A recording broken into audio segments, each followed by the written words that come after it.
Pentateuco registra o nascimento do povo de Deus. Essa narrativa continua na segunda parte do cânon, conhecida como livros históricos.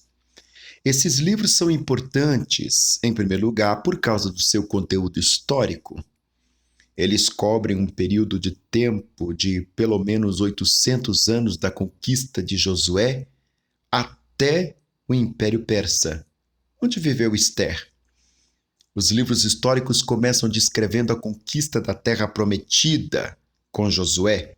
Então, essa parte da Bíblia continua com o relato do período antes de Israel ter reis, quando os juízes governavam o povo. Lá, o reduto de juízes, Ruth. Eles também cobrem o período da monarquia. O reino unido de Saul e Davi, Salomão, acabou sendo dividido em Israel ao norte e Judá ao sul. 1 e 2 Samuel, 1 e 2 Reis.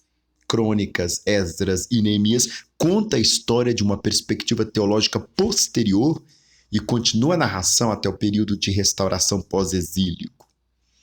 Esther ilustra o papel do povo de Deus sob domínio persa. Além do seu valor histórico, esses livros também são importantes por aquilo que ensinam teologicamente. Eles descrevem a história de Israel, mas não mais que uma simples história, um mero registro de fatos históricos. Não, eles são a palavra de Deus nos dias de hoje, inclusive para nós cristãos. A igreja sempre afirmou o valor desses livros para o ensino, para a repreensão, para a correção, para a educação na justiça, segundo Timóteo 3,16. Lemos esses livros por motivos que vão além do seu valor histórico. Eles traçam a história do relacionamento de Deus com sua nação, revelando seu amor fiel e imutável por seu povo, mesmo quando eles quebram a aliança. Esses são acontecimentos importantes dos quais devemos tirar lições e não apenas ouvir falar. Conteúdos dos livros históricos. Vamos trabalhar isso agora. Os livros de Josué foi escrito para mostrar o valor insuperável da obediência. Ele cria um retrato do sucesso de Israel na conquista da Terra Prometida, destacando a importância do comprometimento total com a palavra de Deus e dependência do seu poder. Apesar de haver alguns exemplos de desobediência e, de um modo geral, o livro de Josué não contrasta a desobediência com a obediência, como, por exemplo, faz o livro dos Reis. Juízes, por outro lado, relata o estado quase irremediável de Israel depois da conquista. A nação foi vítima da transigência religiosa. Israel parecia incapaz de manter períodos prolongados de obediência à vontade de Deus e parecia condenado ao fracasso. Períodos temporários de obediência trazia paz e sucesso, mas sempre de novo a nação caía em pecado. O livro de Juízes foi escrito para justificar a necessidade de um rei para Israel.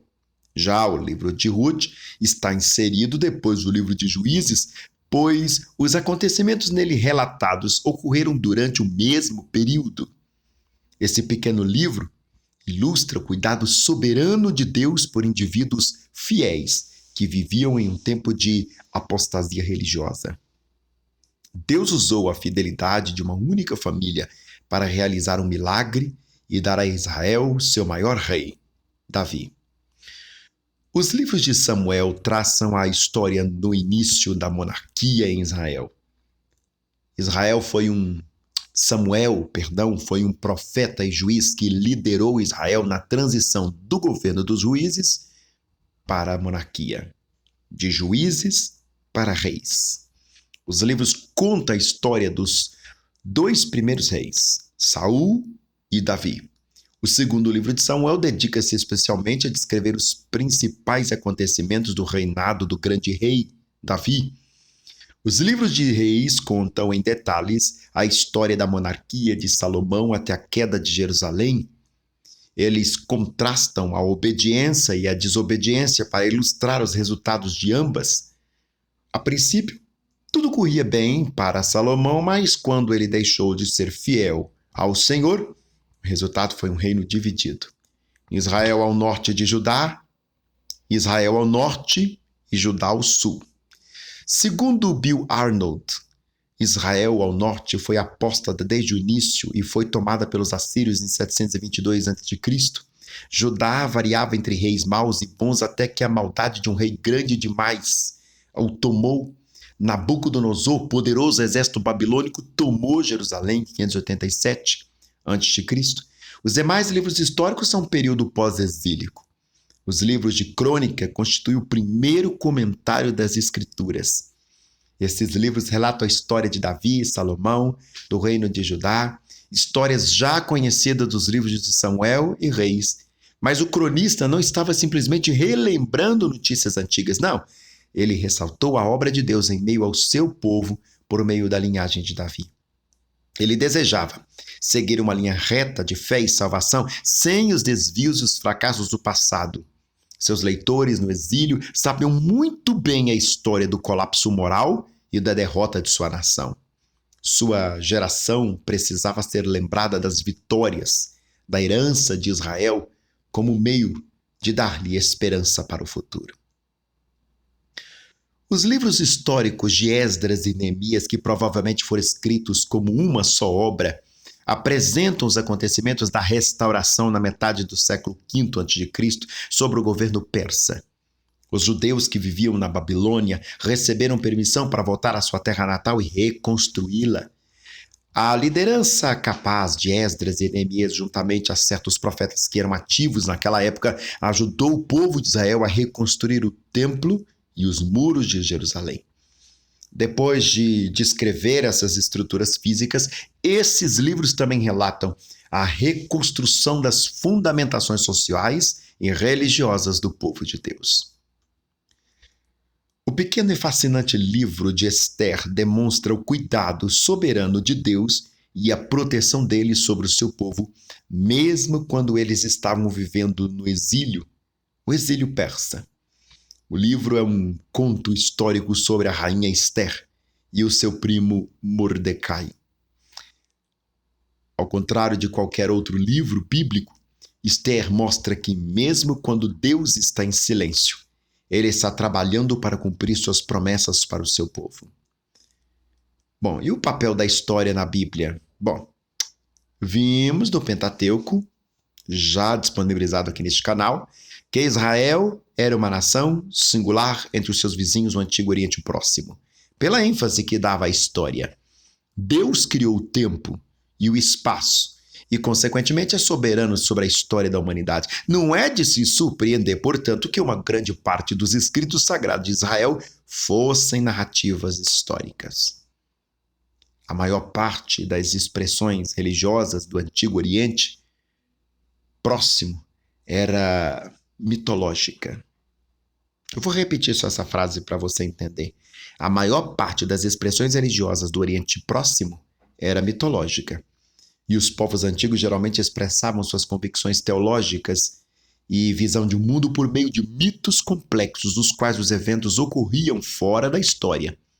A maioria dos livros de religiões do mundo são coleções de literatura e sabedorias e aforismos religiosos.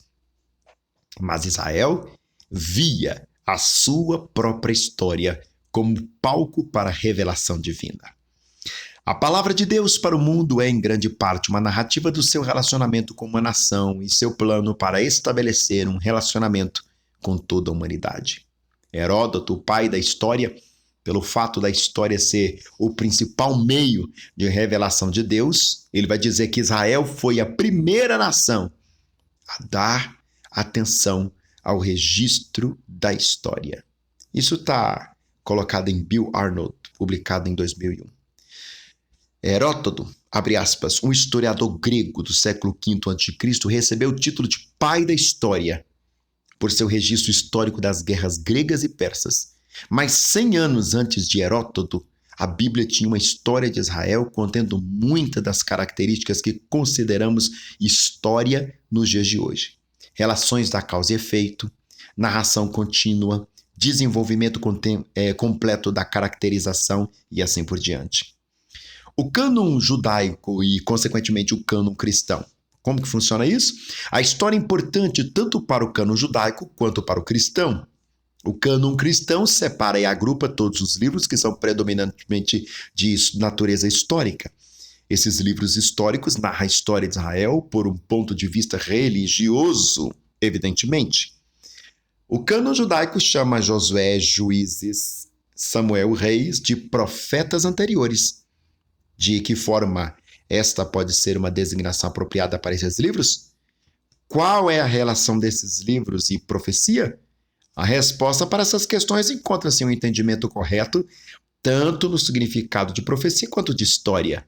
A princípio, profecia não diz respeito apenas do futuro, mas se preocupa com a obediência dentro do tempo e do espaço, aqui e agora. A profecia olha para as mudanças do passado e interpreta seu significado para o presente, bem como para o futuro. Ela faz o uso da história para amarrar o passado ao presente. Nossos livros históricos receberam uma designação apropriada no cânon judaico como profetas anteriores, pois eles narram a reação do povo à aliança ao longo da história, e esses livros apresentam a história de Israel de um ponto de vista profético. A tradição judaica atribui a profetas a autoria de outros livros, Samuel como autor de Juízes e Jeremias como autor de 1 Reis. Apesar da falta de evidências para tais conclusões, não deixa de haver certa lógica, tendo em vista a devoção ao papel profético encontrado nesses livros. Eles são profetas anteriores, pois relatam a história antiga da profecia e escrevem sobre a história nacional à luz dos interesses teológicos e proféticos.